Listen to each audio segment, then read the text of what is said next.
con el auspicio de... Existe un lugar donde atienden bonito. Ahí voy a gozar porque tienen de todo y abren tempranito. Ven, Trujillo Plaza Market. Crea, decora, cocina y lúcete. Mientras ahorras. Clama, taladra, pinta y rueda. Mientras ahorras. Juega, corre, dibuja y salta. Mientras ahorras. Lleva leche, verduras, jugo. La Hora Clave presenta A Fondo. Los actores que hacen la noticia en diálogo semanal todos los domingos. El periodismo sin barreras, buscando la verdad. A Fondo, con La Hora Clave, en el 90.1 de la W. Amigos oyentes y quienes siempre nos acompañan en este espacio A Fondo, nuevamente traemos con ustedes un nuevo episodio, un episodio interesante, un episodio donde estaremos conversando de una manera un poco distendida temas coyunturales y necesarios, no solamente políticos, además económicos, y que versarán de diferentes temas y circunstancias que actualmente el Ecuador tiene. Con ello estaremos también conversando con el ingeniero Cristóbal Lloret, Juan Cristóbal Lloret. Siempre lo decía y le decía antes de comenzar. Nomás. J. Lloret es más Siempre fácil. le decía doctor, pero en realidad es ingeniero comercial. Le voy a dar primero que nada la más cordial bienvenida. Muy buenos días y gracias por acompañarnos en este espacio. Muchas gracias a ustedes, muy gentiles por la oportunidad de podernos dirigirnos a la ciudadanía de Cuenca y del mundo entero a través de las redes sociales. Hoy ya Efectivamente. hemos roto todos esos paradigmas que teníamos hace unos 2 décadas atrás quizás. Usted es asambleísta actualmente por el Azuay, también fue exgobernador del Azuay, una extensión del Ejecutivo en territorio, por lo cual sabrá brindarnos varias opiniones y análisis sobre lo que está sucediendo inclusive en el Azuay. Pero comencemos con algo básico. ¿Cómo mira Juan Cristóbal Lloret la situación que está viviendo el Ecuador respecto? Ya no es la primera vez, son varias veces que hemos tenido lamentablemente que ver y soportar a flotas pesqueras chinas en territorio ecuatoriano. ¿Cómo mira usted y cuál es su posición personal respecto de eso? Mire, este es un tema lamentable y sobre todo radica en la falta de control. Sobre todo porque las capacidades quizás en algunos ámbitos se han visto disminuidas. Y se ven disminuidas precisamente por una serie de ajustes o recortes que se le hacen desde el gobierno nacional. Las capacidades que necesita la Marina ecuatoriana son capacidades que para mi modo de ver han sido quizás disminuidas, mermadas, y por lo tanto se hace muy difícil por la extensión que significa nuestro mar territorial y sobre todo las condiciones que están dadas en los tratados internacionales de uso de pesca o de las millas que se utilizan para la pesca. Quizás requiere un control mucho mayor. Eso se ha visto limitado, ¿por qué? Por recortes bajo una dinámica que todavía no la logramos entender por parte del gobierno nacional. Aducen un tema de crisis, pero es una crisis inducida por el propio gobierno de Moreno, quizás con otros objetivos que podemos profundizar más adelante. Bien, no obstante, al mismo tiempo conocimos esta semana que se están llevando acuerdos en temas de seguridad donde seremos reforzados, hablando los ecuatorianos, con ayuda del gobierno de los Estados Unidos. ¿Qué opinión le merece ese tema? Mire, yo soy muy respetuoso de la soberanía ecuatoriana. Nosotros quizás durante un periodo que vivió el Ecuador, durante el periodo de la Revolución Ciudadana, tomamos algunas acciones y algunas medidas en amparo de lo que establece y lo que reza nuestra Constitución. Este es un país unitario, soberano, cuya soberanía radica en el pueblo, y el pueblo en múltiples ocasiones se ha manifestado en el sentido de poder dar paso a un fortalecimiento institucional propio, más allá de los apoyos que se puedan tener desde diferentes naciones o países que siempre serán bienvenidas, pero en el marco del absoluto respeto a la soberanía del Ecuador. Y eso quizás en este último periodo del presidente Moreno quizás no se ha respetado. Se ha buscado algunos apoyos, algunas ayudas de diferentes sectores internacionales, pero yo creo que esas ayudas, y ojalá, espero equivocarme, ojalá no sean condicionadas, condicionadas al sometimiento del pueblo ecuatoriano en función de ciertas condiciones que están dadas por temas económicos o por temas geopolíticos. Entonces, eso es la duda que yo tengo, y sobre todo me preocupa la intervención ahora del Comando Sur de los Estados Unidos en nuestra soberanía. Se anunció por parte del ministro de Defensa la intervención de aeronaves para que puedan hacer ciertos controles. Yo me pregunto, ¿acaso nosotros no estamos en capacidad de utilizar nuestras aeronaves? Quizás ahí faltó un poco de previsión, el mantenimiento. Se ha dado mantenimiento a las diferentes aeronaves por parte de Fuerzas Armadas. Han habido los recursos, se ha garantizado por parte del gobierno de Moreno. Quizás esa es una pregunta de fondo. Pero es un tema que vale la pena decirlo. En realidad es tan complejo porque no solo por la intrusión, en este caso, de una flota pesquera china, que no es la primera vez, ya tuvimos un episodio similar meses atrás. También el tema del narcotráfico se nos ha escapado de las manos, pero nuevamente esto no es un tema de ahora, es un tema que prácticamente no ha tenido solución nunca. ¿Cree que en ese favor y en esa condición de luchar con dos ejes muy claros, como es la soberanía y al mismo tiempo también el narcotráfico, no está de más pedir ayuda a países que quizás tienen mejor tecnología que la nuestra? Porque nosotros no somos inventores, además. Sí, por supuesto, pero la soberanía precisamente radica en la posibilidad de colocar las inversiones necesarias para garantizar un control adecuado en el tema del narcotráfico. No se olviden que Ecuador es un país de tránsito, de paso. Claro. Por suerte no tenemos, o todavía no se han localizado o no se ha identificado al Ecuador como un país productor, pero sí es un país de tránsito, y por lo tanto eso amerita una serie de intervenciones en el ámbito del respeto absoluto a nuestra soberanía, inversiones que se tienen que garantizar.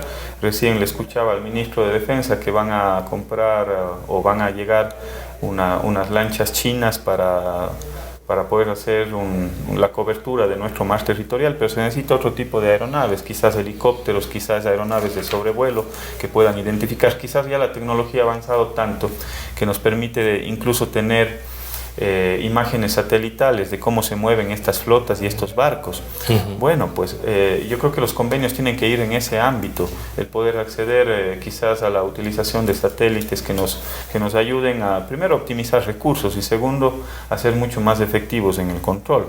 Eso no significa, por supuesto, la ayuda que pueda venir de los diferentes países siempre será bienvenida, pero en el marco y en el absoluto respeto de nuestra soberanía. Es más, la Constitución de la República del Ecuador prohíbe la intervención, ya sea a través de bases militares o intervenciones militares ajenas a nuestras propias Fuerzas Armadas, a nuestra Policía Nacional. Eso está prohibido por la Constitución. Pero aquí en este país, en estos últimos años, ya se ha hecho rajatabla de la Constitución tantas veces que no creo que les interese mucho al gobierno ecuatoriano hacer cumplir una norma suprema, una norma superior que garantiza un Estado de Derechos como es la Constitución de la República. Es lamentable los momentos y los tiempos que estamos viviendo en el país últimamente. Si existe ese pisoteo, ese manoseo a la Constitución, ese irrespeto a la norma más alta, suprema en el país, ¿por qué no desde la Asamblea, por qué no desde los espacios ciudadanos recurrir a las diferentes instancias nacionales e internacionales para el cumplimiento de la misma? Lo hemos estado haciendo. Lamentablemente nosotros somos una minoría dentro de la Asamblea Nacional, somos 31 legisladores en nuestra bancada de la Revolución Ciudadana. Pero de manera permanente estamos denunciando públicamente en los medios en los cuales nos dan cabida, por eso agradezco el espacio. Últimamente hay un veto total a lo que venga del correísmo o de la Revolución Ciudadana, por el simple hecho de pensar distinto, por el simple hecho de defender un proceso de revolución que vive el Ecuador, la Revolución Ciudadana, que yo la defenderé con los errores que podemos haber tenido. ¿Sí es autocrítico usted? Por supuesto que sí, como todos los procesos políticos son perfectibles en el tiempo. Yo admito que se cometieron algunos errores, por supuesto, pero de ahí a vetar por el hecho de defender unos avances que también los reconozco, y vetar la posibilidad de que legisladores puedan estar en medios nacionales, me parece que es que no es lo más adecuado. Denuncias en el ámbito internacional también las hemos colocado. Estamos por colocar una denuncia en la Corte Penal Internacional por una serie de por un proceso de persecución que se ha instaurado en el país en contra de los correístas, en contra de inclusive de medios de comunicación que han sido en estas últimas semanas sacados del aire. O sea, yo no puedo entender cómo Pichincha Universal, por ejemplo, siendo una radio pública, una radio del gobierno provincial de Pichincha, cuando saben que ganó Paola Pavón, una militante de la Revolución Ciudadana, automáticamente la bajan del aire, para que cuando asuma Paola Pavón el gobierno provincial de Pichincha ya no tenga emisora. O sea, me parece que esos son hechos que vulneran un Estado constitucional de derechos, la libertad de expresión. Cuando vemos un medio digital como Ecuador Inmediato, que de manera permanente es vulnerado sus servidores y por pedido del mismo presidente de la República, desde la presidencia de la República a través de la Secretaría de Comunicación, por supuesto que eso amerita un pronunciamiento internacional. Cuando vemos nuestras redes sociales, que son personales, como la red social del expresidente Rafael Correa, de Facebook, que es bajada del aire con más de 3 millones de seguidores, porque se colocó una denuncia con respecto a los INA Papers, develando una red de corrupción en el entorno más cercano del presidente de la República. Pero quizás más allá de la denuncia, perdón que le interrumpa, asambleísta, porque la denuncia tiene que ser investigada y yo sí aplaudo y nosotros le hemos dado seguimiento al tema de los INA Papers, pero más allá de eso, el tema de Facebook obedece, según lo que Facebook publica, obedece a una violación de los derechos del uso y qué es lo que está permitido y no ponerse en esa red social. Y en este caso obedece a las fotografías íntimas del presidente, ¿no? Yo no estoy de acuerdo en el que se devele información que es información privada, fotografías de la vida de ningún personaje, no solo del presidente Moreno, del expresidente Correa, de cualquier legislador, de cualquier ciudadano. Eso no está bien. La política tiene que tener parámetros éticos y cuando se violan esos parámetros éticos, por supuesto que es reprochable. Pero en el caso del exmandatario, en el caso de Ronnie Aliaga, mi colega legislador, no es que se publicaron esas fotografías. Lo que se publicó son toda una red de corrupción que está detrás de los INA Papers, que involucra al círculo más cercano del presidente de la República. Revise si es que se colocaron fotografías de la familia. No se colocaron. El tema está en que no quieren que salga a la luz quizás el caso de corrupción más complejo de los últimos años, porque ahí ya se puede determinar inclusive la ruta del dinero, lo que no se ha logrado determinar en otros casos que se han ventilado últimamente. Aquí sí se establece la ruta del dinero. La ruta del dinero en el caso de los INA Papers viene dado por coimas a través de la empresa que construyó Coca-Cola Sinclair. Esta empresa que construye Coca-Cola Sinclair, que es Sinohydro, resulta que le paga comisiones por 18 millones de dólares, pueblo ecuatoriano, a un señor, al señor Conto Patiño. Él es el gerente de Recomsa. Y Conto Patiño es una persona muy cercana al presidente Moreno, quizás de sus amigos más cercanos. Y es más, tiene a su hija, María Auxiliadora Patiño, que es casada con Javier Macías, con los quienes de manera recurrente el presidente de la República hacía viajes a Europa, mientras estaba en Suiza como delegado de Naciones Unidas, se veían de manera permanente. Y es más, hay una relación porque esta familia Patiño tiene una empresa que se constituye como INA Investment en Belice, y del cual el hermano es uno de los socios y es el representante de esta empresa. Y resulta que otro de los socios es la señora Auxiliadora Patiño, hija de Conto Patiño, que recibió los 18 millones de dólares. ¿Cuál es la conexión? La conexión está dada porque esta empresa, INA Investment, realiza compras en favor del presidente Moreno. Compras que pueden ser pequeñas, insignificantes de lo que nosotros sabemos hasta el momento, pero sé que esa es solo la punta del iceberg, porque hace compras de muebles, por ejemplo, muebles para... que fueron utilizados en su estadía en Ginebra. Hay una compra de un departamento en Alicante, hay una compra de una serie de facturas en su casa, hay correos electrónicos, chats que develan toda esa conexión. Entonces la ruta del dinero está claramente establecida. Reconsa seguramente hizo una transferencia a INE Investment, y INE Investment compró en favor del presidente Moreno. Y sé que está por salir a la luz una serie de informaciones también adicionales con respecto a las cantidades de dinero que manejaba la familia Moreno, y que no son pocas. O sea, mire, yo le digo, yo soy político 15 años de mi vida. Durante estos últimos años he estado en el sector público. La remuneración no es mala, es una remuneración sobre el promedio nacional, muy sobre el promedio nacional, pero yo no puedo darme lujos que mi salario no cubra. Entonces, cuando uno empieza a ver que hay políticos que se dan lujos, que se compran vehículos del año, que se compran inmuebles, bienes inmuebles, algo está pasando. Yo tengo una hipoteca que todavía no la logro pagar. Algo más de $100,000. Sí, algo más de $100,000 que costó la casa. Pero estoy hipotecado a 20 años plazo. O sea, vamos desmenuzando algunos temas que no se pueden justificar, y eso demuestra o devela que un político, si es que tiene algo más de lo que comúnmente se puede hacer con un sueldo de burócrata, es porque algo esconde detrás, y eso es lo que hay que investigar. Y en el caso de Moreno hay muchos temas y mucha tela que cortar. Hay varios temas que sin duda no hay que pasarlos por alto, pero sin que dejar que se vaya mucho de la conversación.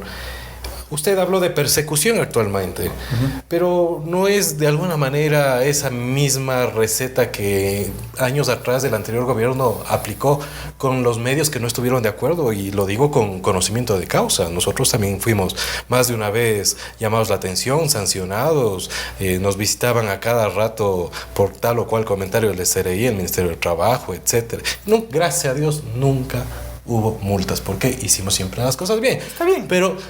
Pero era extremadamente llamativo cómo sucedían las cosas. Y seguramente yo no puedo dejar de desconocer que el gobierno anterior, el gobierno de Rafael Correa, fue un gobierno muy firme, quizás un gobierno muy estricto en algunos temas.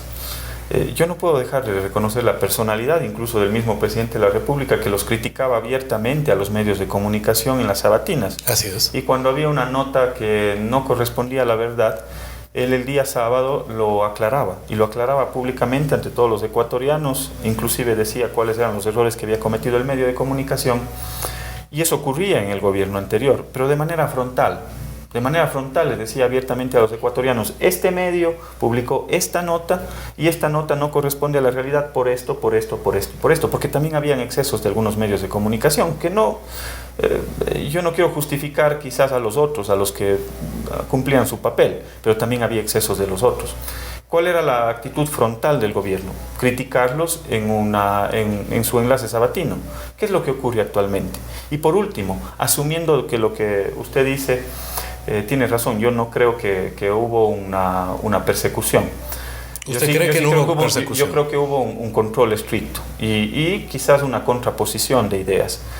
Si un medio sacaba una nota, el presidente Correa salía y daba su verdad con respecto a esa nota. Pero si es que eso estuvo mal en el gobierno anterior, ¿cómo se corrige?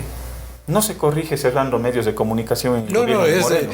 El tema es altamente dos errores reprochable. No hacen un acierto. No hacen un acierto. Entonces, por lo tanto, es criticable si es que hubo algún exceso en el gobierno anterior, pero es mucho más criticable en este gobierno. ¿Por qué? Porque si usted le escucha al presidente Moreno en sus enlaces, en sus comunicados de prensa, dice: hoy respiramos aires de libertad, yo soy un hombre demócrata, respetuoso de los medios de comunicación. Es un gobierno hipócrita. Pero totalmente, pues tiene una doble moral evidente. En el otro lado teníamos a un Correa frontal, confrontador, que decía: esta nota no es verdad por esto. Pero hubo persecución. Eso lo podemos discutir, y si es que en algún momento hubo algún exceso, eso no se cura actuando de la misma o peor forma, porque aquí hay unas formas canallescas de actuación, porque dos errores no hacen un acierto, perdónenme. Y aquí hay una doble moral y una hipocresía brutal, porque dice que hoy respiramos nuevos aires de libertad, pero son las cuentas de Twitter bloqueadas de nuestros legisladores, de mi bancada. A nuestra bancada le bloquearon la cuenta con más de 5.000 seguidores, solo por publicar las noticias de INA Papers. Ojo, no las fotografías de Moreno, las noticias de INA Papers. Pero fue bloqueada nuestra cuenta de nuestra bancada, de los legisladores de la República. La cuenta de Ronnie Aliaga bloqueada, es de un legislador. La cuenta del expresidente bloqueada. Pichincha Universal, Ecuador Inmediato, Televisión Satelital, cerrados. O sea, ¿creen que eso es respirar nuevos aires de libertad? Cuando usted le ve a un catedrático, a Fernando Casado, que se va a hora 25 y le dice las verdades al presidente Moreno, un catedrático de una universidad pública, resulta que regresa a su universidad y está despedido porque se fue en contra del gobierno de Moreno. Eso es el respeto a la libertad de expresión. Cuando usted ve un grupo de editorialistas cuencanos del diario público, del diario El Tiempo, que son sacados por el simple hecho de tener artículos fuertes en contra del gobierno de Moreno, críticos, ahí está el caso de nuestro compañero Juan Cárdenas, de Doris Solís, y el último editorialista Fernando Cordero también fue retirado. Cordero, entre otros.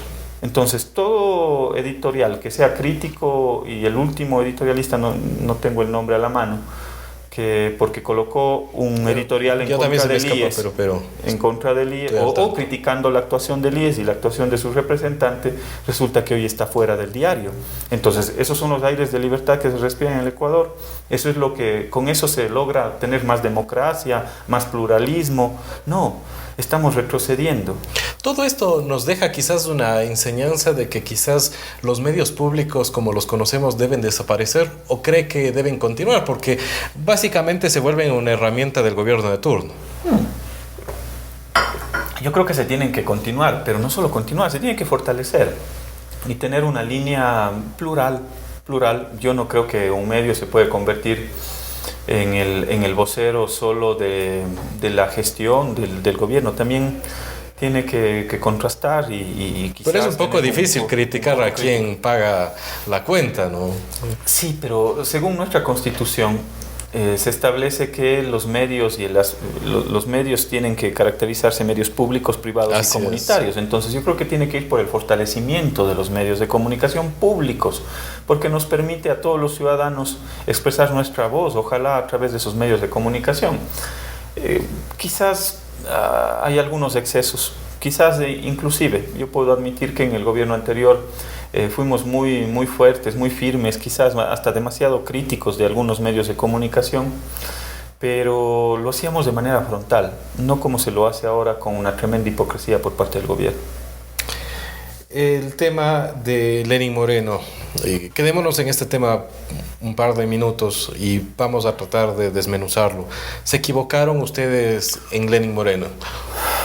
Sí. O sea, yo sé que lo llaman constantemente traidor, pero vale la pena recordar que fueron ustedes quienes lo impulsaron a toda marcha, porque nosotros como medios de comunicación privados siempre denunciamos Circo Social, la estadía en Ginebra, que fue absolutamente innecesaria desde el punto de vista que pagamos los ecuatorianos, la facturación por charlas que se brindaron en entidades públicas, que era cuestionable, no que ahí exista un tema de por medio de corrupción, pero era cuestionable porque era el vicepresidente.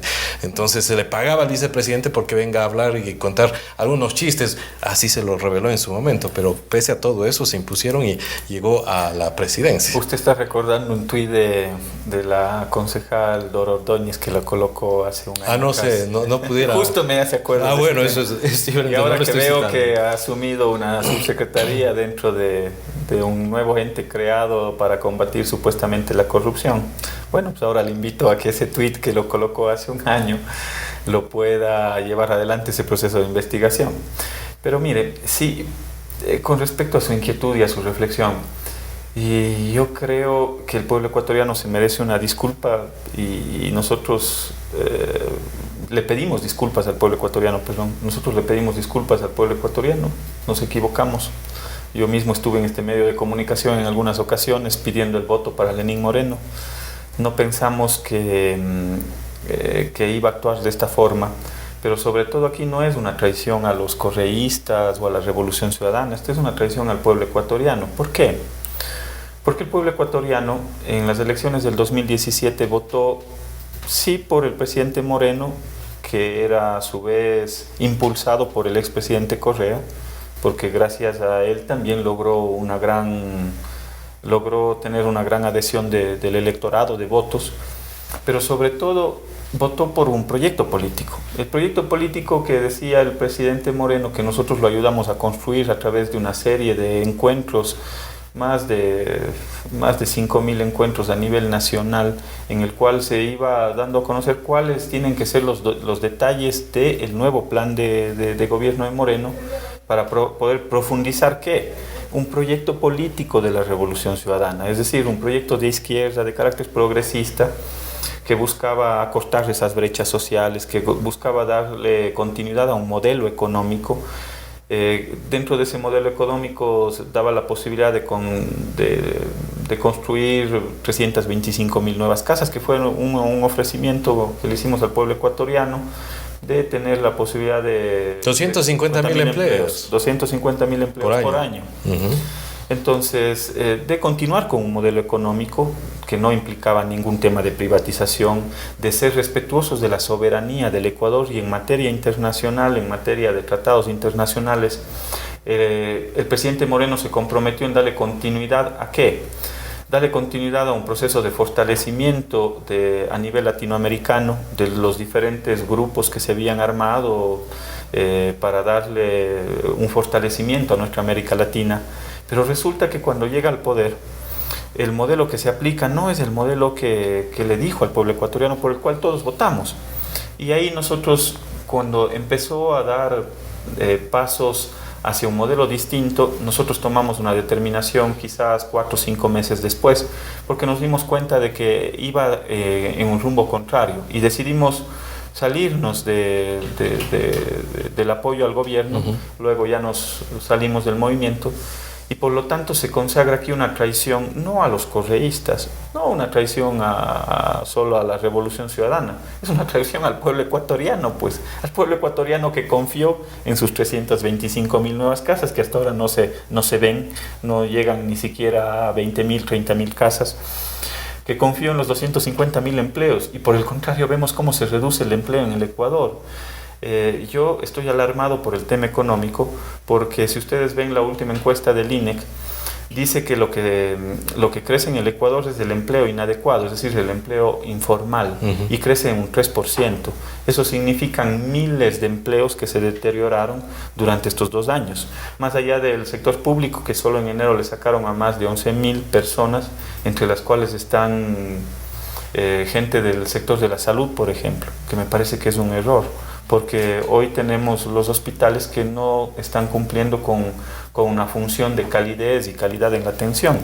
Y de lo que entiendo se vienen recortes adicionales durante este año y hasta el 2021, porque es parte de los acuerdos con el Fondo Monetario Internacional, según la información de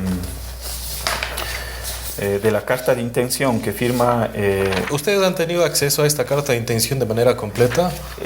Sí, la información es pública, está en inglés. Pero no de manera completa. No de manera completa, pero sí una carta en el cual se somete una carta compromiso, uh-huh, firmada por Richard Martínez y Verónica Artola, que es la gerente del Banco Central, y el ministro de Finanzas, en el cual el Ecuador se somete, porque así es un sometimiento tácito, y ese es uno de los requisitos que dice el Fondo Monetario Internacional. Al final el Fondo Monetario Internacional le impone, tú tienes que hacer esto, pero para que no te lo diga yo, tú tienes que ponerme una carta diciendo que vas a hacer esto.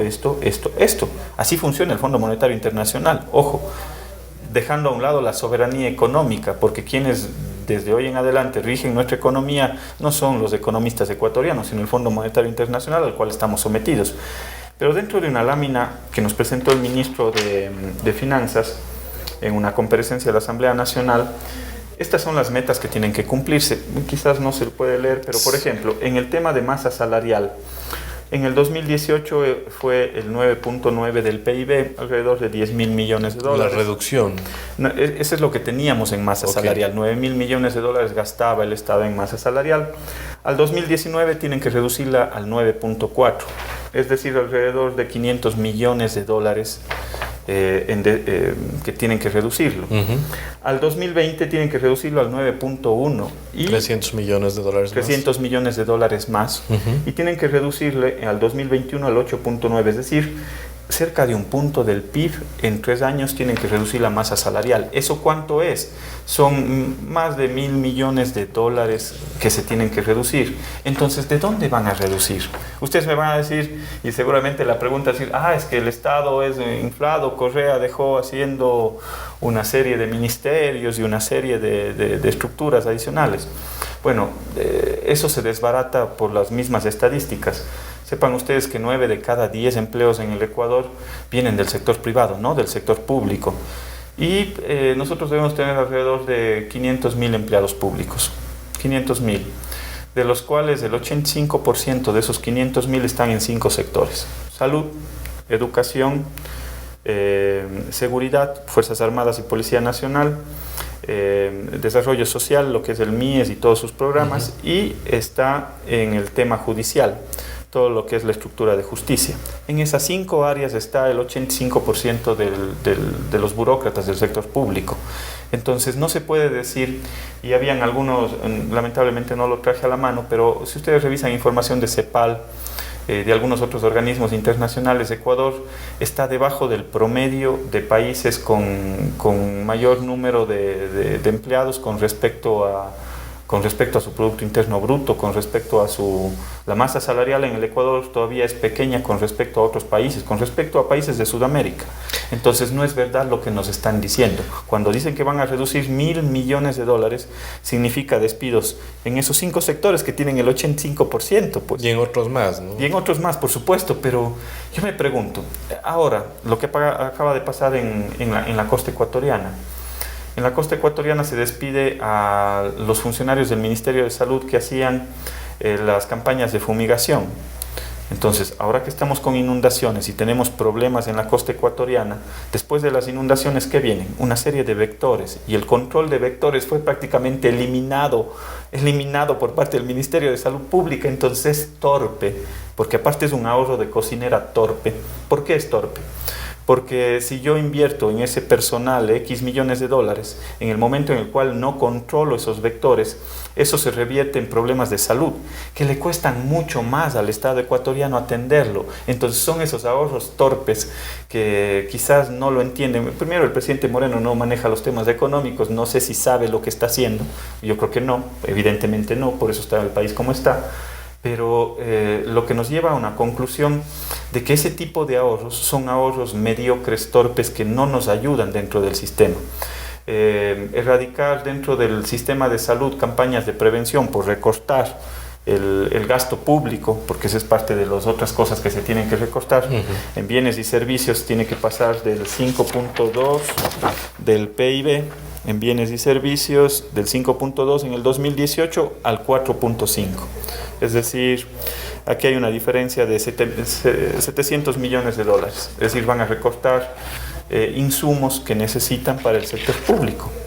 Seguramente para salud, seguramente para educación, es parte del compromiso. ¿Se acuerda que anunció el presidente Moreno el recorte de los libros y de la alimentación escolar? Que luego dio pie atrás. Es la rectificadora Moreno, pero es la rectificadora porque las cosas torpes que hacen, cuando tienen una respuesta contundente de la ciudadanía, claro, les hace reaccionar, y la reacción quizás es más torpe aún porque lo hacen a través de un comunicado, cuando yo creo que ahí se debería decir con frontalidad, porque ese comunicado también es escueto.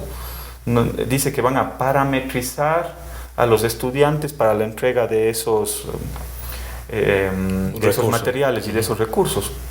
Cuando escucho la palabra parametrizar me refleja a los burócratas del Fondo Monetario Internacional. Parametrizar quiere decir, bueno, en función de qué parámetros le voy a dar a este niño y a este niño no. Prácticamente es una focalización, no es que han dado paso atrás. Aparte tienen que cumplir con esto. tiene que cumplir con 700 millones de recorte en bienes y servicios. O sea, nos están mintiendo. Ahora, ahí hay dos temas. Por un lado está el tema de una administración eficiente. Una administración eficiente, yo creo que en el sector privado, que mucha gente conoce, siempre va a buscar esa parametrización, ¿no? ¿Dónde poner cada centavo que tengo? Con la finalidad de que rinda más. ¿Le parece eso mal? Cuando usted está dentro de un programa social en el cual todos los niños de las escuelas públicas, yo me pregunto, bajo ese criterio de la parametrización, si usted tiene en una aula 40 estudiantes en un sector rural, y quizás porque el uno tiene una casita propia en el campo, en la ruralidad, quizás a este niño no hay que darle el desayuno.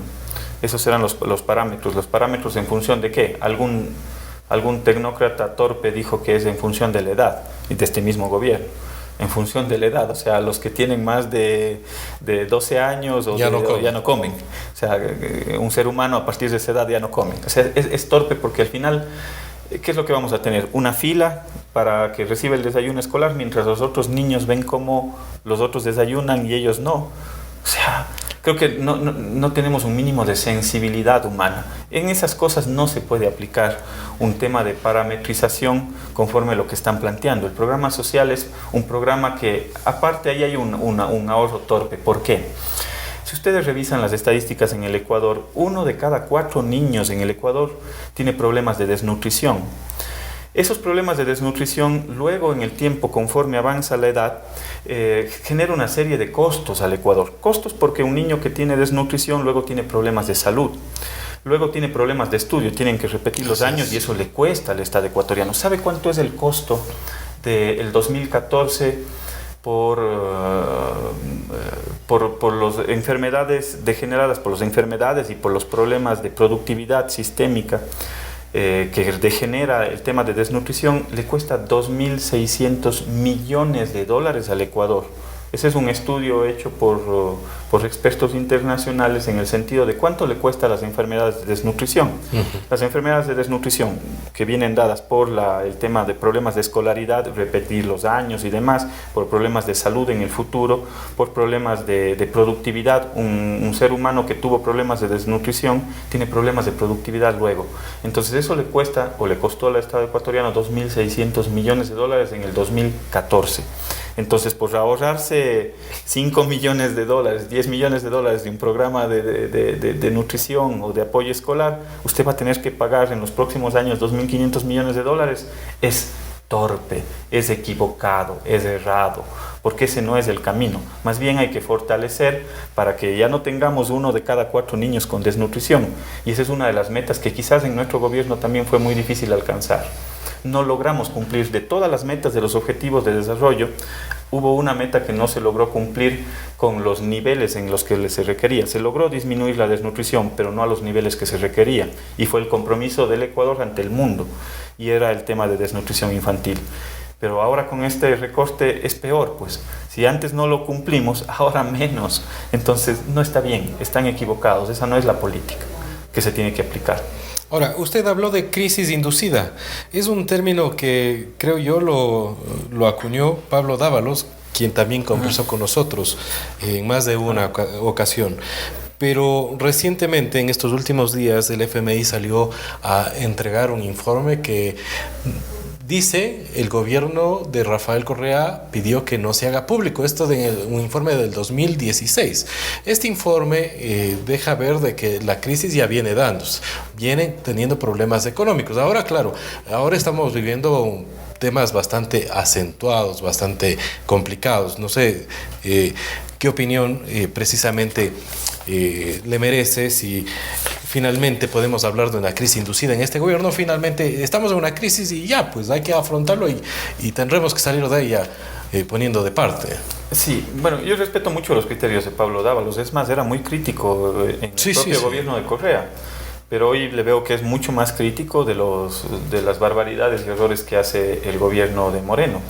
Yo respeto mucho a Pablo Dávalos, yo lo sigo también, sus declaraciones, sus intervenciones. Quizás es un economista importante, valioso que tenemos, más allá de la crítica que todos son valiosos, hay que aprender a... No, pero también hay los otros que son que se vuelven eco o fuente de reproducción de las cámaras o de los sectores empresariales, que dice que todo está bien, mientras más privaticemos mejor, porque el país se desarrolla. Hay que entender que el ser humano es un ser subjetivo, ¿no? Sí. Entonces, obviamente, si me paga, nuevamente, si me paga W Radio, no voy a hablar de W Radio mal.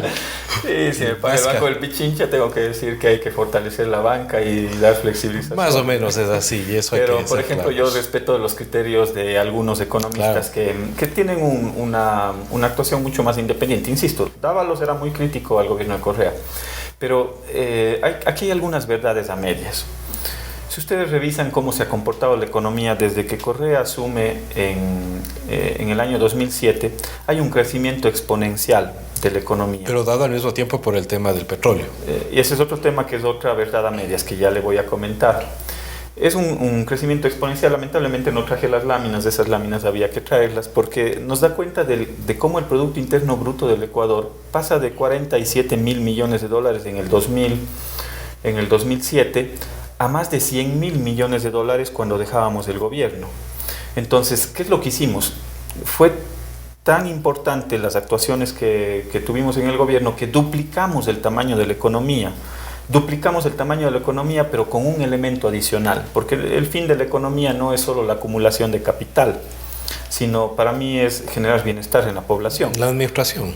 Sí, pero porque claro, el fin de algunos economistas ortodoxos es acumular crecimiento, acumulación de capital, y eso dicen que mejora sustancialmente la economía. Pero no necesariamente es así. Nosotros fuimos de los pocos países que se incrementó el Producto Interno Bruto. Si es que podemos tener una lámina, gracias, me pasan ahorita una lámina que me parece que es importante, ojalá se la puedan mostrar.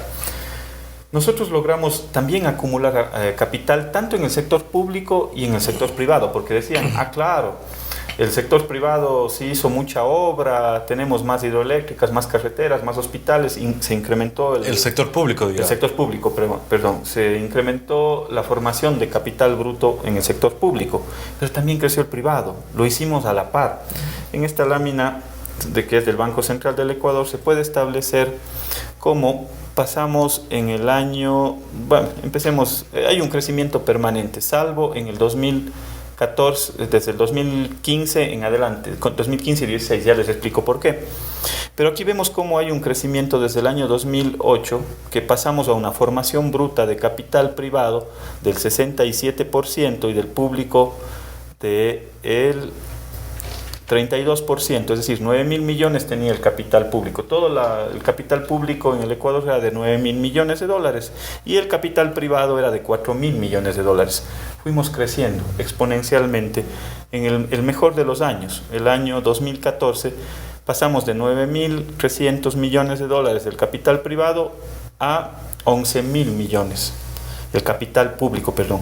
Y el capital privado pasó de 3.000 millones a 15.000 millones de dólares. Es decir, los privados también crecieron. Claro, la banca fue uno de los mejores beneficiados. La banca, como los otros sectores productivos, las empresas industriales, teníamos una política fiscal, pero también teníamos una política externa a través de aranceles que protegían nuestra industria nacional. Proteccionismo.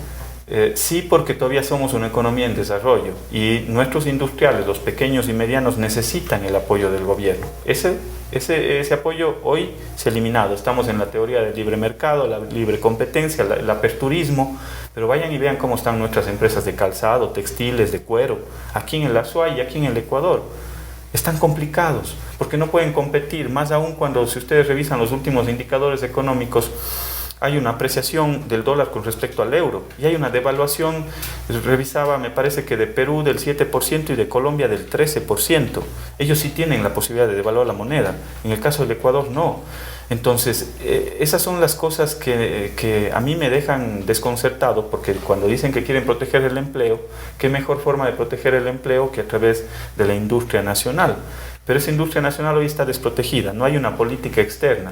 Se comprometieron a revisar las partidas arancelarias de 300 ítems que no se producen, que son productos terminados, suntuarios, pero no lo han hecho. ¿Por qué? Porque detrás del gobierno hay intereses empresariales. Esos intereses empresariales son básicamente importadores y a los importadores no les conviene que pongan restricciones a esa actividad comercial. ¿Cuál es el resultado? El resultado es que nuestra economía se desaceleró. Es más, hay indicadores muy graves como que el IVA interno, es decir, lo que pagan todas las empresas productoras de bienes y servicios, se reduce y el IVA que nos compensa es el IVA de las importaciones.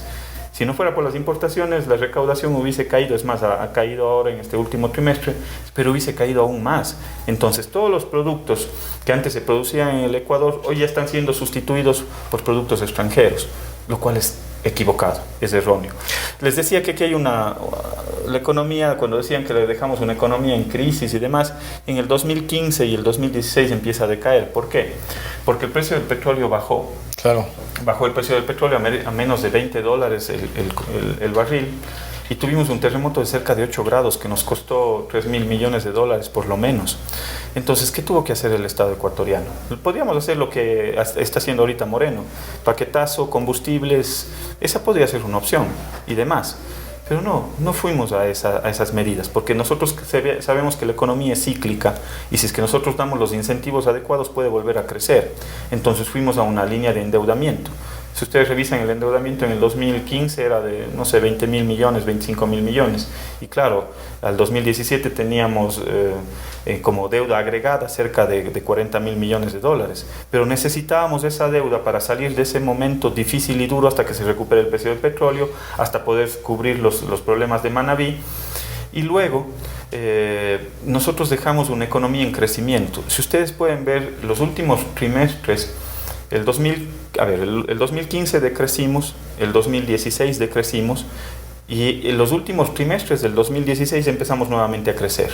Y el 2017, los dos primeros trimestres. Pero estuvo avalado por una adquisición de deuda agresiva. Sí, porque ese era si es que usted tiene un momento complicado, el tema económico nacional no dista mucho del sector privado, de una economía individual, personal.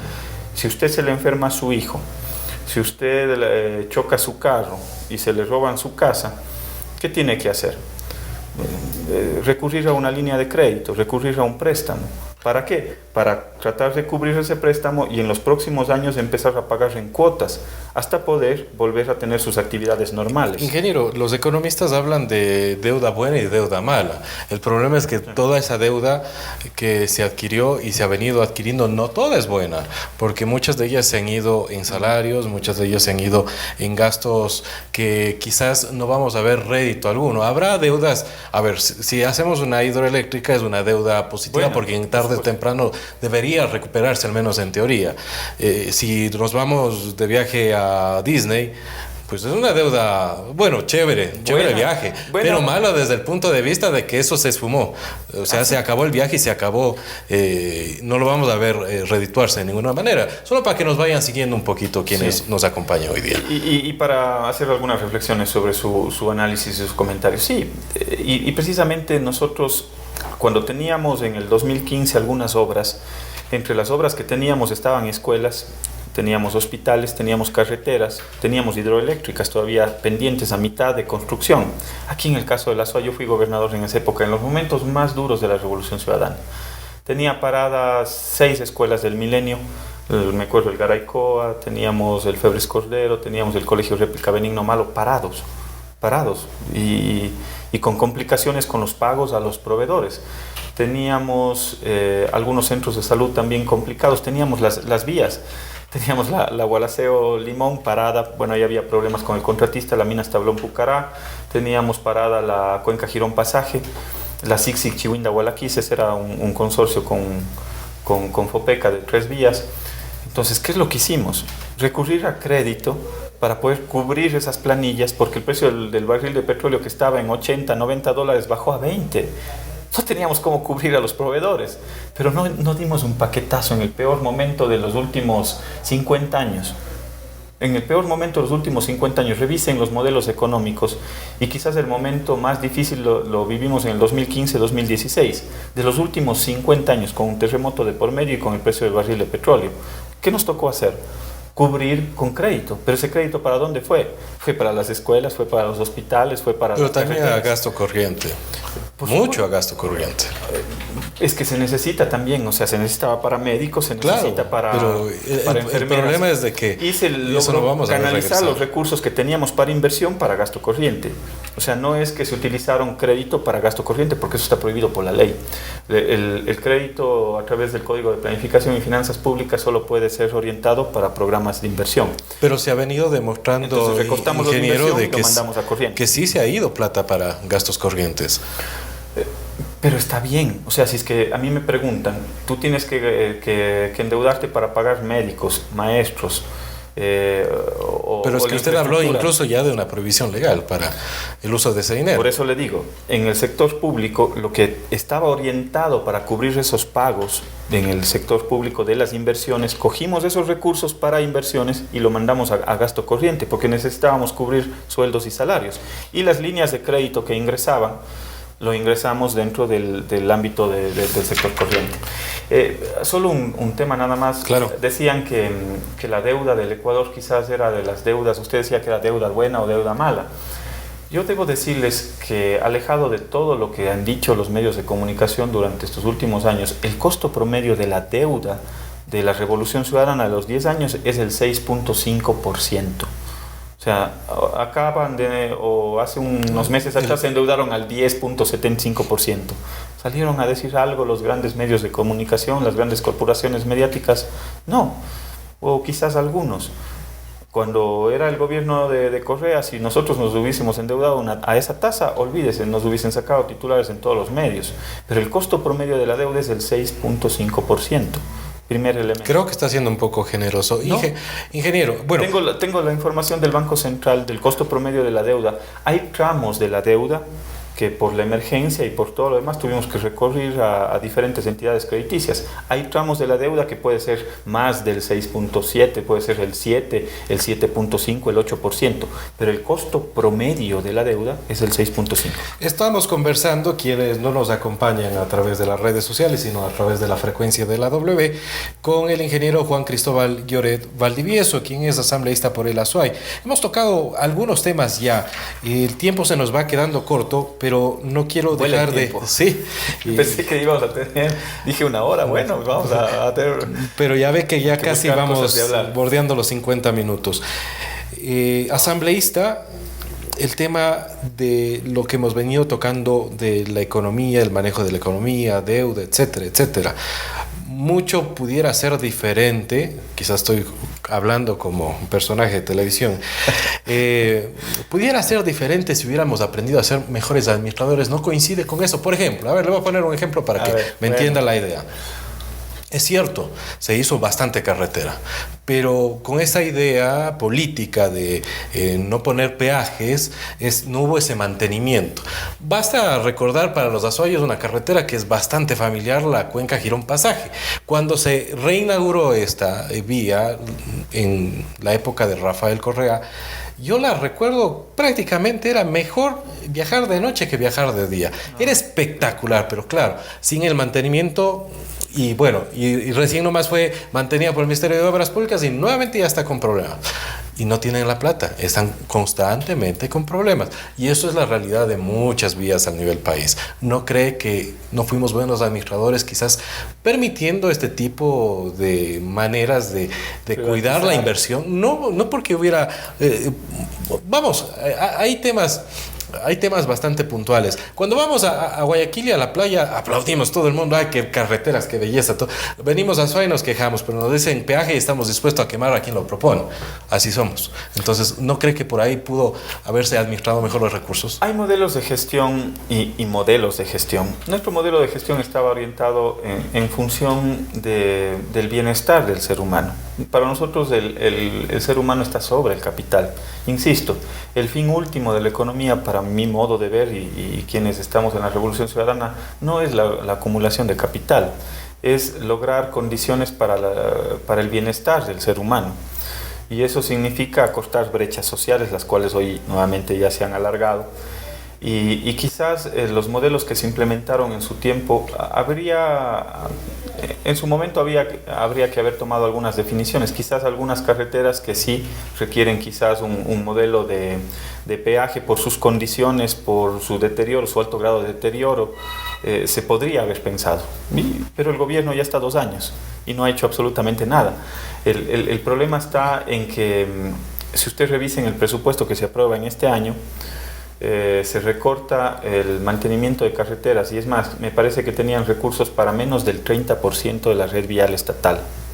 Entonces, yo me pregunto, y la pregunta que le hice al ministro de Transporte en su momento es, bueno, ¿qué vías van a priorizar? Si ustedes tienen solo X millones de dólares para el 30% de mantenimiento vial, ¿cuáles son las prioritarias? ¿Cuáles son las de primer nivel, las de segundo nivel?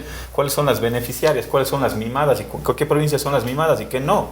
Eso no garantiza una política de equidad. Entonces, primer elemento, eso no está bien. No debía, por eso nosotros votamos en contra de ese presupuesto. Segundo elemento, quizás ahí hay que trabajar, sí, en modelos de gestión, pero esos modelos de gestión tienen que ser dados también por una política económica, por una política fiscal. Pero resulta que este gobierno dice que no tiene plata para mantener las carreteras, dice que no tiene plata para la alimentación escolar, dice que no tiene plata para pagar a los jubilados, pero resulta que les acaba de perdonar 4.000 millones de dólares con una ley que se aprobó en la Asamblea Nacional con la mayoría de ellos y con la mayoría social cristiana. ¿Está refiriéndose a la remisión de multas de intereses? En la remisión de multas, recargos e intereses, en esta ley de reactivación económica, estabilidad y equilibrio fiscal, impulsada por el asambleísta Albornoz del gobierno, lo único que hace esta ley es perdonar a los grandes contribuyentes. El 80% de esos más de 1.200 millones de dólares está concentrados en 20 grupos económicos. ¿Y sabe quiénes son esos grupos económicos? Multinacionales. Repsol es una multinacional española. Ellos son los que se beneficiaron. YPF del oleoducto transecuatoriano, y una serie de la banca, por ejemplo. Creo que tenía aquí un detalle de cuánto es el beneficio de cada uno de los bancos, pero Banco del Pichincha, Produbanco, todos los grupos económicos que están detrás del gobierno fueron los principales beneficiarios de esa ley. Esa práctica, pero ya se había dado antes. 2 remisiones de intereses, sí, multas y recargos se dio con Rafael Correa. Entonces, ¿cuál sería la diferencia en esta ocasión? ¿Por qué criticamos acá, pero no decimos nada de la época del anterior gobierno? Porque hay diferencias. Porque la diferencia es que nosotros hicimos una remisión en este momento, en el momento más difícil de la economía de los últimos 50 años, en el 2015. ¿Por qué? Porque necesitábamos recursos para poder asumir los temas del terremoto y demás. ¿Por qué? Pero usted dice en el 2015, verá que el terremoto fue en 2016. Perdón, 2016. Fue en el 2016. La remisión. ¿Por qué? Porque las condiciones del país necesitábamos esos recursos. Esa fue la segunda, la primera fue en otro momento. Pero aquí hay una condición adicional. Nosotros no legalizamos en ningún momento la doble contabilidad. Y en este gobierno, de manera vergonzosa, perdóneme que use ese término, pero me duele porque utilizaron un mecanismo para legalizar la doble contabilidad. ¿A qué me refiero? Si la empresa Repsol, el SRI le determinó que tenía que pagar 1.000 millones de dólares y ellos pagaron solo 500, los otros 500 les perdonaron. Sobre esos 500 había que pagarles las utilidades a los trabajadores, de esos 500 que les perdonaron. Y eso nunca lo hicieron. Son millones de dólares que se afectaron al consumo ecuatoriano, porque si es que usted tiene utilidades adicionales, ¿dónde las gasta el común de los trabajadores? No las gasta en el extranjero, las gasta aquí en el Ecuador. Compra bienes, compra servicios, compra ropa, compra calzado. Entonces, a esas empresas multinacionales les fueron muy agradecidas con el gobierno de Moreno. Y además, en esa ley, es una ley tan vergonzosa, porque aparte de la doble contabilidad que les legalizaron a quienes se beneficiaron de la remisión, también dejaron abiertas algunas puertas, y las puertas que ponen en riesgo la dolarización. Ojo que le estoy diciendo hoy, hoy que estamos todavía en el año 2019. Eso está poniendo en riesgo la dolarización. ¿Por qué? Porque en esta ley se aprobó que si es que estas empresas que tienen capitales nacionales o extranjeros Si dejan el 50% de sus utilidades en el Ecuador, el otro 50% pueden sacar del país sin pagar el impuesto de salida de divisas. Yo me pregunto, si es que yo soy un empresario, dejo el 50% de mis utilidades en el Ecuador y el otro 50% lo saco al extranjero, no pago el impuesto de salida de divisas.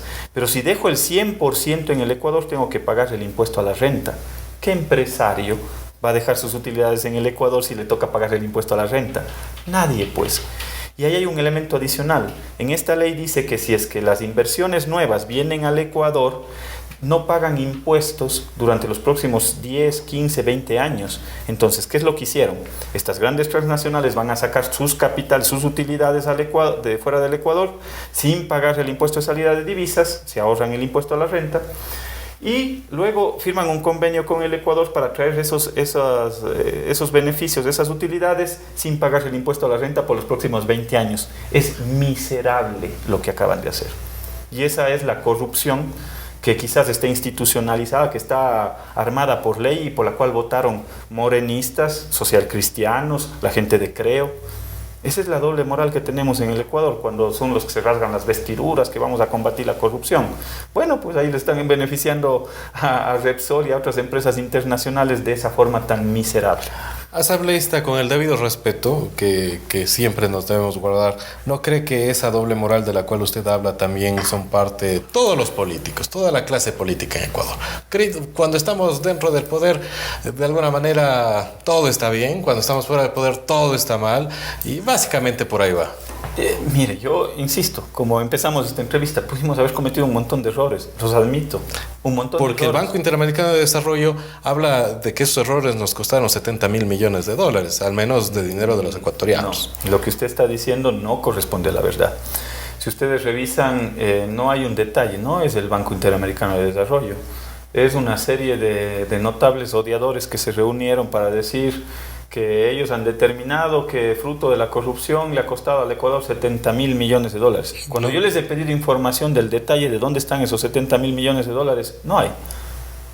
Dicen, es que se construyeron 2 mil millones en carreteras y que ahí la corrupción es del 10% institucionalizada, entonces solo ahí son 200 millones de corrupción. Así al ojo, al ojímetro. O sea, lo que hemos vivido durante estos últimos meses es un estado de desinformación total. Y la gente, claro, algunos la pregunta que usted me hace. Ayer me encontraba con un ciudadano afuera del aeropuerto y me decía, pero ¿y esos 70 mil millones de dólares? O sea, ha calado tanto que los ciudadanos empiezan a repetir las cosas que escuchan en esos grandes medios de comunicación. Pero si ustedes van y revisan, no hay sustento de esos temas. No es real. Y si podemos, yo no digo que se puede tapar la corrupción, y yo no estaría dispuesto jamás a hacerlo. Así sea de condenar a un expresidente del cual usted es coideario. Sí, pero yo no creo que el expresidente sea corrupto. Yo no estoy diciendo esto, lo que estoy diciendo es usted, mire, si se comprobara, usted está dispuesto a reconocerlo. Pero por supuesto, que la corrupción venga de donde venga. Pero ese es un mal endémico de la sociedad y debemos entenderlo. Y quizás este es un tema medular. Las sociedades son corruptas.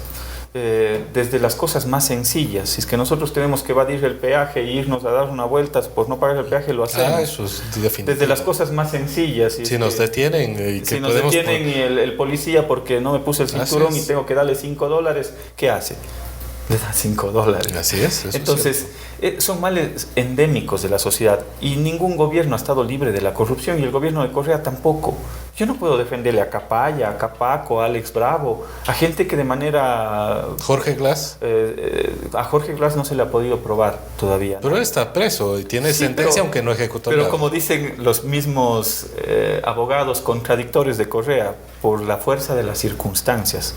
Eso lo dijeron algunos abogados odiadores de Correa, pero ellos saben que no hay elementos. La misma fiscal actual, en una entrevista, dice que le tuvieron que procesar por asociación ilícita, porque era lo más a la mano que tenían, porque lo otro era más difícil de probarlo. Entonces, así estamos en la justicia actualmente. Pero yo no voy jamás a Alex Bravo, a Capaya, a Capaco, al señor Rivera. Por supuesto, y todos los gobiernos han estado a expensas de la corrupción. Si condenamos a Rivera, no podemos salvar a Jorge Glass. Una cosa es el tío. Porque pues. el tío va, entonces, vamos, bajo ¿quién ese es? Bajo ese mismo elemento. Pero aquí tenemos un hermano del presidente de la República, asumiendo que eso sea claro. así. Aquí tenemos al señor Edwin Moreno, que es el presidente de la empresa Ininvestment, que le compra los muebles y todo lo demás. ¿Con qué dinero si no lo sabemos de dónde vino ese dinero? Bajo ese mismo argumento, Moreno ahorita debería estar preso, pues. No, pero a ver, vamos a construir bien el argumento para que la gente no piense de que estamos soltando ideas solo por soltar.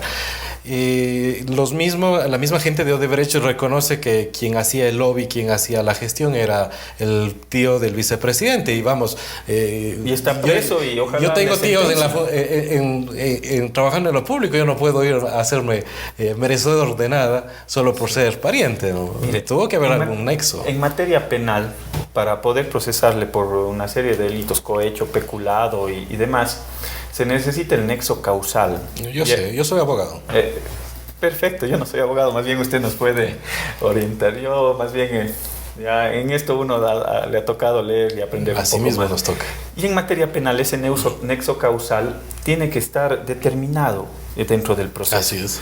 Pero lamentablemente en el caso de Jorge Glass no hay elementos como la ruta del dinero, por ejemplo. ¿Le han encontrado medio centavo de dólar a Jorge Glass en todas las investigaciones que le han hecho? No. ¿Le han encontrado cuál fue el nexo causal? ¿Por qué no le encausan por los otros temas que lo están planteando? Me parece que ahí había un tema de cohecho, de peculado. Lavado de activos. Lavado de activos. ¿Por qué? Porque necesitan ese elemento, que es ese nexo causal para poderlo llevar adelante dentro del proceso a través de una instrucción fiscal. Pero eso no lo han encontrado. En el caso del presidente Moreno, yo le digo, ahí está la ruta del dinero. Reconsa, Ininvestment, Moreno. Ahí está la ruta del dinero. Hay una cuenta que tienen que abrir. Es la cuenta del Balboa Bank. Bueno. El momento en el cual abran esa cuenta, van a darse cuenta de dónde se transfiere esa plata a la otra cuenta y de esa cuenta a la otra cuenta. Ese es el tema. Bueno, solo quería concluir el tema de corrupción para que no quede suelto. Mire, ningún gobierno ha estado libre del tema de corrupción. Y nadie podría soportar un tema de corrupción. No se puede solapar el tema de corrupción, venga de donde venga, sea de nuestro gobierno. Yo no estoy para defender a ningún corrupto, así haya sido compañero o no compañero, no estamos para eso, que se investigue pero dentro del debido proceso. En las esferas más altas, en el mismo Vaticano, se han detectado casos de corrupción, o sea, nadie está expenso a eso. Pero lo que sí se está cometiendo un error, y creo que es una injusticia más que un error, es tratar de ponernos a todos en el mismo saco. Tú eres correísta, entonces eres corrupto. O sea, no es así. Como en todo en la sociedad hay personas buenas y habrá personas de las otras. Yo creo que la gran mayoría de funcionarios públicos son buenos. De los 500.000 funcionarios públicos, no se puede decir que todos son corruptos, que la corrupción esté en el sector público. No, la corrupción también está en el sector privado. Aquí hay un estudio de CEPAL que dice que la evasión fiscal en el Ecuador, en el caso del Ecuador, es de las más elevadas de Latinoamérica. Por ejemplo, en el caso del IVA, el promedio está en el 27% la evasión en Latinoamérica. Pero en el caso del Ecuador, las estimaciones están sobre el 30%. Los países de Ecuador y Paraguay, esto no lo digo yo, lo dice la CEPAL en un estudio reciente que lo hicieron. Y también en el caso de la evasión del impuesto a la renta, los ecuatorianos somos campeones para tratar de evadir impuestos, y eso lo refleja en este estudio. Si yo puedo evadir el impuesto a la renta, lo hago. En algunos, yo no, pero es parte de la cultura quizás en algunos momentos.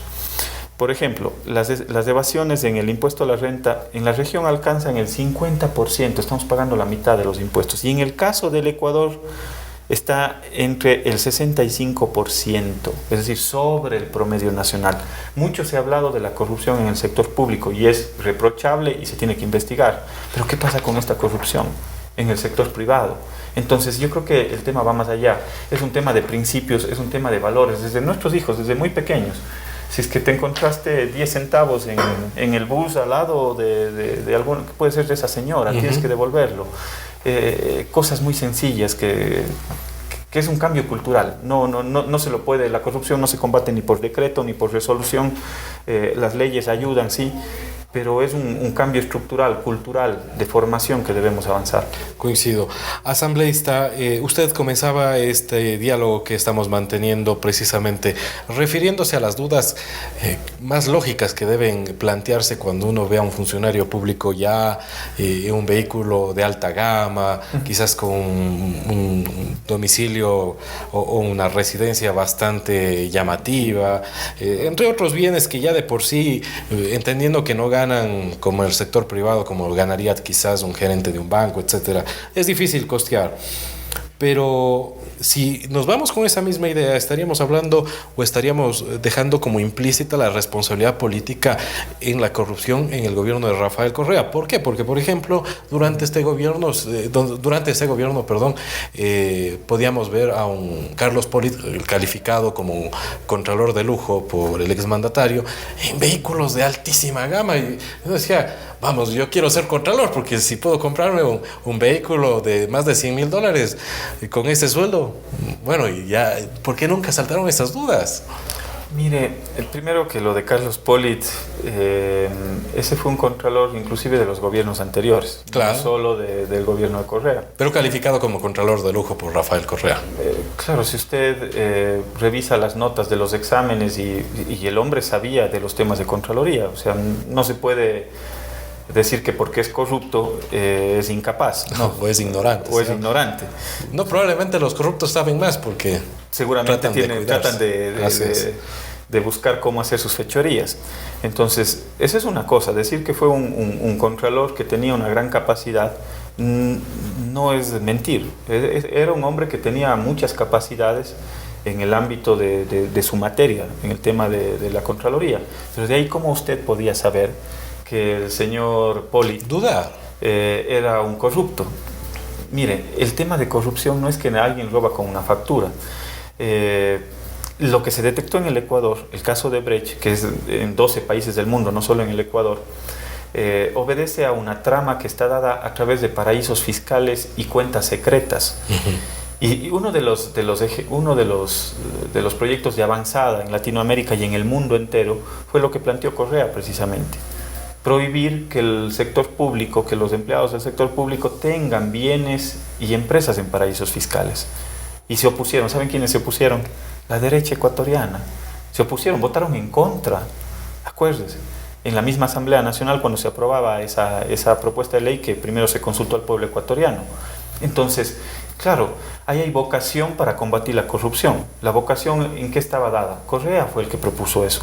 Correa dijo, no se puede tener plata en paraísos fiscales. Usted es funcionario público, perfecto, no puede tener sus recursos ni ser socios en paraísos fiscales, porque eso se presta para que pueda tener una cuenta secreta, para que pueda tener bienes en paraísos fiscales, sin que la administración tributaria local pueda saber que lo tiene.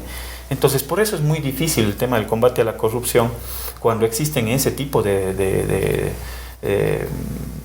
herramientas que facilitan mover grandes sumas de dinero. Odebrecht no es que pasó la plata por Ecuador. Odebrecht le transfirió de una cuenta que tenían a una cuenta en un paraíso fiscal. Yo soy presidente de la República. ¿Cómo puedo saber que la empresa Odebrecht le transfirió a una cuenta secreta en un paraíso fiscal a nombre de una empresa que tiene reserva o velo societario? ¿Cómo sabe? Es imposible. Entonces, son temas estructurales que hay que ver, hay que dar un salto generacional. Yo insisto, es un tema de principios, es un tema de valores. Y sí, a mí sí me tiene que generar alguna duda.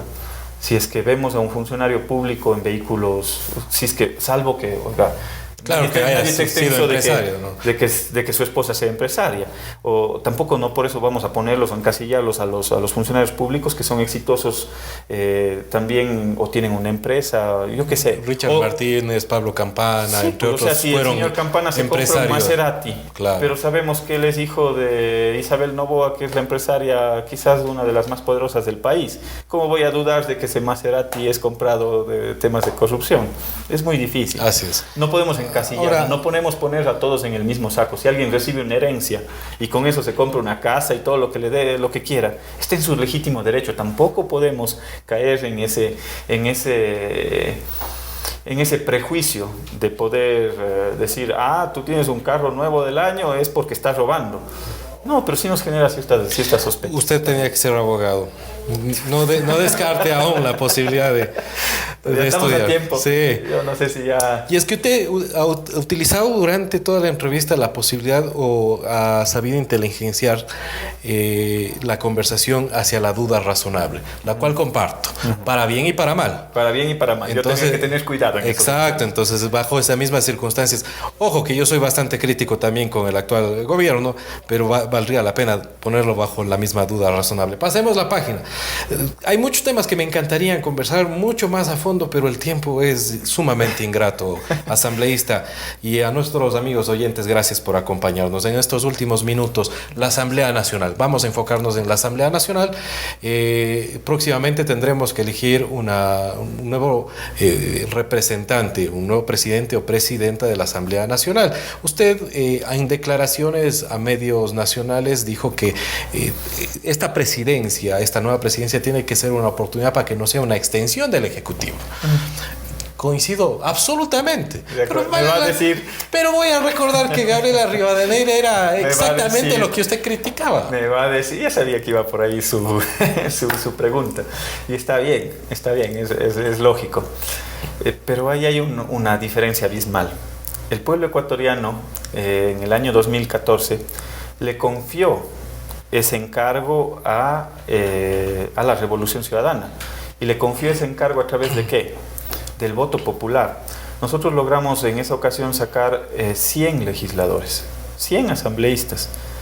¿Usted cree que no era lógico que teniendo 100 asambleístas no tengamos la presidencia de la Asamblea? Si el pueblo ecuatoriano nos dio esa facultad, no es que nosotros nos la atribuimos y a través de componendas y a través de reparto nosotros logramos la presidencia. No, fue por encargo del pueblo ecuatoriano. Entonces son momentos distintos. Pero a ver, tiene toda la razón. No le vamos a dar la presidencia a alguien de los social cristianos si ellos no ganaron las elecciones en la medida en la cual lo hizo Alianza País. Sí, nuevamente, le doy, en lo que ha tenido razón, le he venido dando la razón, pero también tengo que ser crítico y regreso a lo que había dicho, el mismo comentario. Tiene toda la razón, si era la fuerza política, era indiscutible que se iba a quedar la presidencia con la fuerza política más notable en ese momento, pero Gabriela Rivadeneira representó prácticamente a Rafael Correa en todo lo que le decía. Entonces, más allá de dónde se quede, porque puede ser de que el día de mañana, así como se critica a los social cristianos o a Creo o a cualquier fuerza política, existen buenos y malos representantes. Sí. Entonces, más allá de quién esté al frente, el tema está en lo que usted dice, la separación de poderes, que no represente, que ya realmente guía a la Asamblea hacia un debate, hacia una representación de la democracia, algo que hay que ser autocríticos. No pasaba con transparencia en el anterior gobierno, en la Asamblea Nacional. Entonces, basado en eso, ¿a quién encargamos la Asamblea Nacional? Porque vamos a criticar a todos, ¿no? Bueno, yo creo que hay cuadros rescatables en cada una de las bancadas. Claro. En el debate se puede ver. En el pleno de la Asamblea Nacional quizás es un escenario importante para que los mejores cuadros destaquen. Y en las comisiones también, porque hay asambleístas, hay de todo. Hay asambleístas que en los debates aportan con insumos, hay otros que solo hablan o insultan o agreden. Y en las comisiones también hay gente y reconozco en las otras bancadas. Yo estoy en la Comisión de Régimen Económico y debo reconocer que es una comisión de muy buen nivel, de un nivel muy alto. May Montaño, está Gabriela Larreategui, está la misma vicepresidenta de la Asamblea, Viviana Bonilla, el otro vicepresidente, Carlos Berman, Pavel Muñoz, Soledad Buendía, Esteban Melo. O sea, es una comisión de lujo, Mariano Zambrano. Y hay un muy buen nivel de debate, pero también hay de las otras, o sea, hay de las otras en las cuales no aportan, no hay mayor discusión, no hay mayor debate. Pero bueno, más allá de ese tema, con relación a su reflexión, sí, en su momento lo que se requería desde el Ejecutivo se lo canalizaba a través de la Asamblea, en la facultad de colegislador que tiene el Presidente de la República de presentar iniciativas y proyectos de ley. Pero estos eran discutidos, no es que... Pero discutidos con 100 personas que son de la misma bancada, con la misma ideología, ya no hay discusión. Pero abríamos el debate para que los otros también pongan sus aportes. Es como que el gerente de una empresa diga, a ver, vamos a discutir esto. Y finalmente hay que hacer esto. Entonces, verán que sí fuimos, sí socializamos, sí fuimos demócratas. Votemos, tenemos los votos, ganamos. Pero así es la democracia, mire... el pueblo ecuatoriano nos confió esa misión y yo le puedo asegurar que ninguna de las leyes fue una ley punitiva en contra de las grandes mayorías, no fue una ley que retrocedía en derechos, sobre todo a los sectores más vulnerables. Pudimos haber tenido algunas leyes muy polémicas y unas leyes fuertes. Seguramente usted me va a decir la de los medios de comunicación. Ya estoy veo pensando en algunas, pero de alguna u otra forma jamás nos fuimos contra los sectores más vulnerables, contra los sectores más pobres. Eso no ha ocurrido en este gobierno, pero las condiciones hoy en este país son muy distintas y ya conocimos lo que significa tener una asamblea del oficialismo. Primero el señor Pepe Serrano, el presidente Pepe Serrano, luego Elizabeth Cabezas, y ustedes revisen cuáles son los resultados. La asamblea está entre las peores calificadas a lo largo de la historia durante los últimos 20 años. O sea, peor que en las épocas de Bucaram y en las épocas de los socialcristianos. Tú ya no vemos ceniceros volar. Todavía. Porque, claro, los niveles de debate y de confrontación, de confrontación más que debate, fuera bueno si fuese debate, pero los niveles de confrontación muchas veces son elevados. Pero no creo que se tiene que convertir la Asamblea Nacional en un apéndice del Ejecutivo en este preciso momento. Ni nunca. Sí, yo creo que hay que rescatar la independencia de la Asamblea Nacional. Es otro poder del Estado, el primer poder del Estado. Por lo tanto, tiene que garantizarse esa independencia, por supuesto. En la época de Correa también había discusiones fuertes.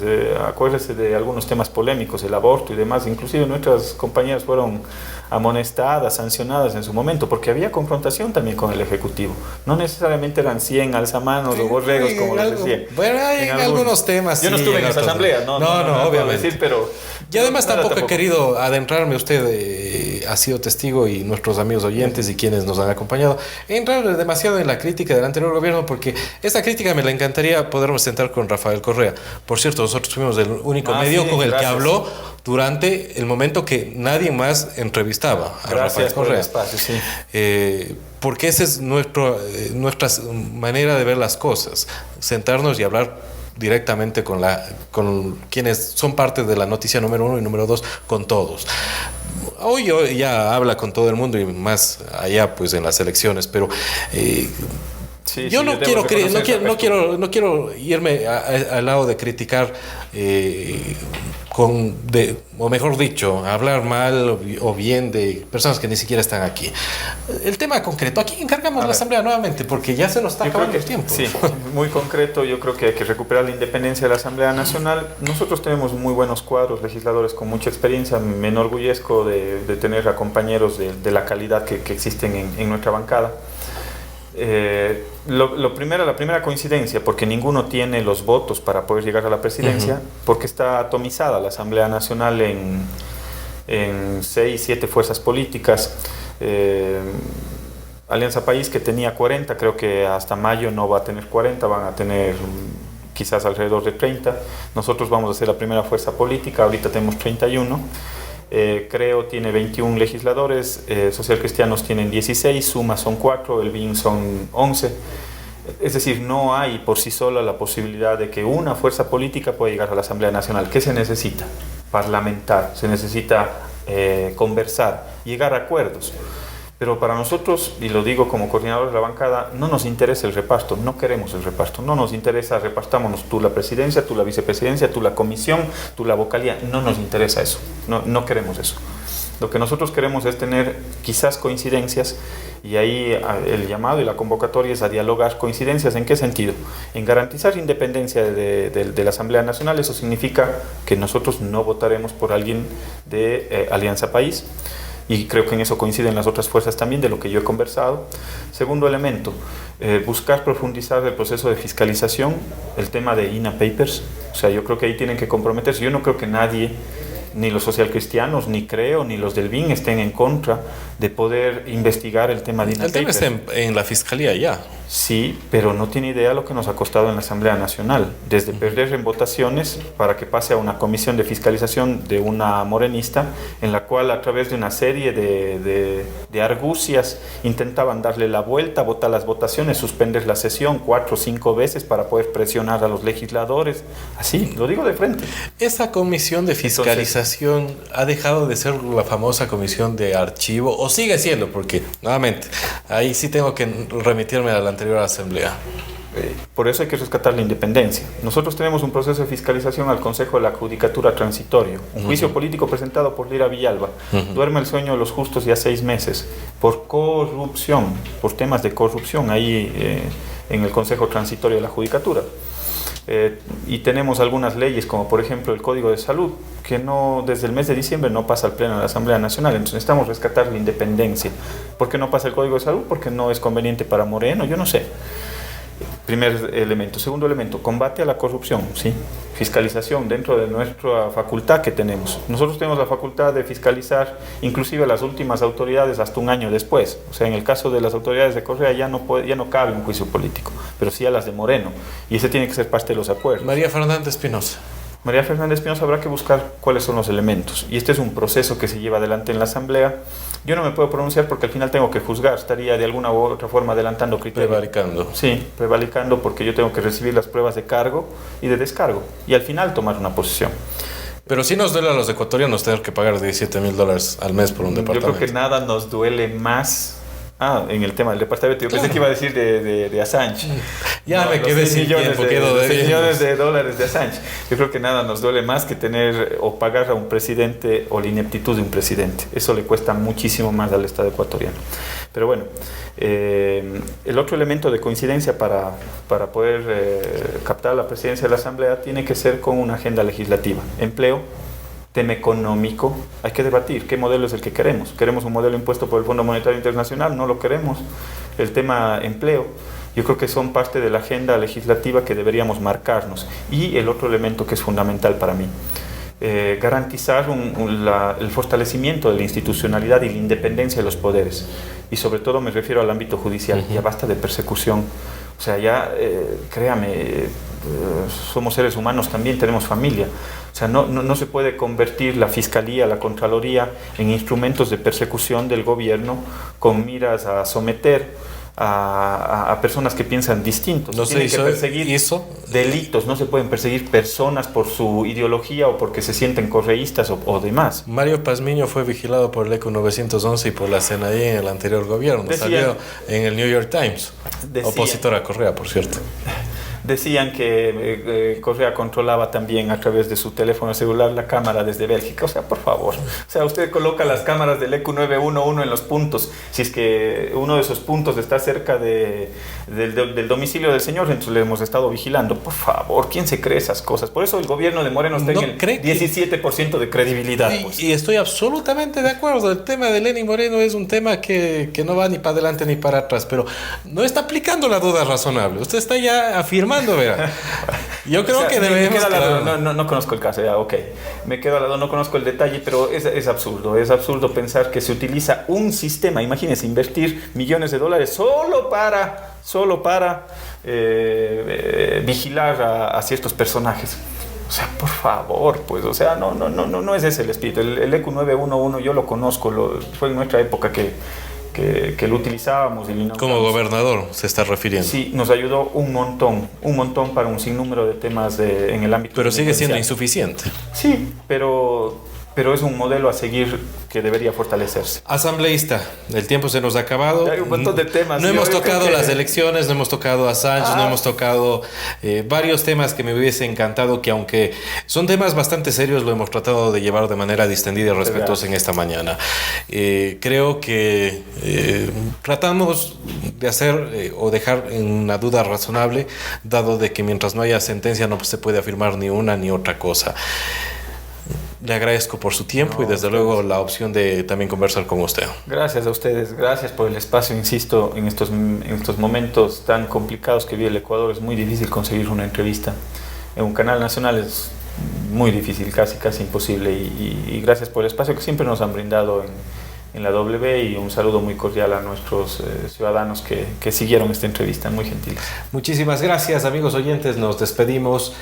Las conclusiones ustedes las sacarán. Cada uno de ustedes tiene la última palabra sobre este diálogo con el asambleísta Juan Cristóbal Lloret. Muchísimas gracias. A Reprisa, quienes se lo perdieron por la frecuencia, el día de mañana a las 21 horas. Hasta el próximo episodio. W Radio presentó A Fondo. Los actores que hacen la noticia en diálogo semanal. El periodismo sin barreras, buscando la verdad. A fondo, en la hora clave, 90.1 de la W, todos los domingos. Con el auspicio de... Existe un lugar donde atienden bonito. Ahí voy a gozar porque tienen de todo y abren tempranito. Ven, Trujillo Plaza Market. Crea, decora, cocina y lúcete. Mientras ahorras. Clama, taladra, pinta y rueda. Mientras ahorras. Juega, corre, dibuja y salta. Mientras